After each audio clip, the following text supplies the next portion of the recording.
Grace tabernacle apostolic search உள்ளான மனிதன் புதிய நாளுக்குள் அனுதின தியானம். வியாழக்கிழமை டிசம்பர் மாதம் 5ஆம் தேதி 2024ஆம் ஆண்டு.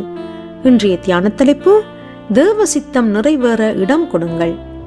இன்றைய தியான வசனம் சங்கீதம் 139ஆம் அதிகாரம் 7ஆம் வசனம். உம்முடைய ஆவிக்கு மறைவாக எங்கே போவேன்? உம்முடைய சமூகத்தை விட்டு எங்கே ஓடுவேன்? தியானம்.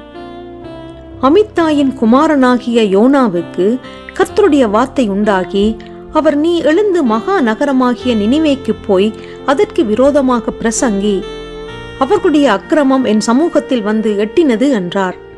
அப்பொழுது யோனா கர்த்தருடைய சமூகத்தினின்று விலகி தர்ஷீஷுக்கு ஓடிப்போகும்படி எழுந்து யோப்பாவுக்கு போய் தர்ஷீஷுக்கு போகிற ஒரு கப்பலை கண்டு கூலி கொடுத்து தான் கர்த்தருடைய சமூகத்தினின்று விலகும்படிக்கு அவர்களோடே தர்ஷீஷுக்கு போக கப்பலில் ஏறினான்.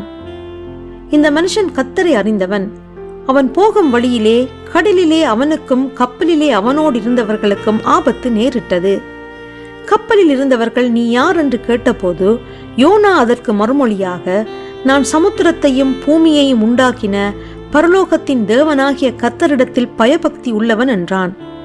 இப்படியாக தேவனாகிய கர்த்தரையே தன் வழிகாட்டியாக கொண்டு அவரிடத்தில் பயபக்தி உள்ளவனாக இருந்த யோனா அவருடைய சமூகத்தை விட்டு ஓடிவிடலாம் என்று எண்ணிக்கொண்டான். இன்று கர்த்தருடைய வார்த்தையானது யாவருக்கும் உண்டாகி இருக்கின்றது. வருத்தப்பட்டு பாரம் சுமப்பவர்களே, நீங்கள் எல்லாரும் என்னண்டை வாருங்கள், நான் உங்களுக்கு இளைப்பாறுதல் தருவேன் என்று ஆண்டவராகிய இயேசு அழைப்பை விடுத்திருக்கின்றார். சிலர் அதை கேளாதவர்கள் போல வாழ்ந்து விடுகின்றார்கள். வேறு சிலர் அதை கேட்டு துணிகரமாக அழைப்பை அசட்டை பண்ணி அதற்கு எதிராக செயல்படுகின்றார்கள். இன்னும் சிலர் தீர்க்கதரிசியாகிய யோனாவைப் போல அவருடைய அழைப்பை ஏற்றுக்கொண்டவர்கள். ஆனால் சில பருவங்களிலே சூழ்நிலைகளிலே ஆண்டவராகிய இயேசுவின் சமூகத்தை விட்டு தப்பிச் செல்லும்படி காரியங்களை நடப்பிக்க முயற்சி செய்கின்றார்கள்.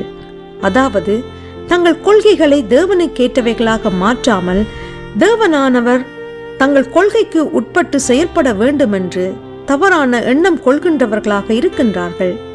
பிரியமானவர்களே, நாம் நம்மை அழைத்தவருடைய சாயலிலே வளர்ச்சி அடைய வேண்டும்.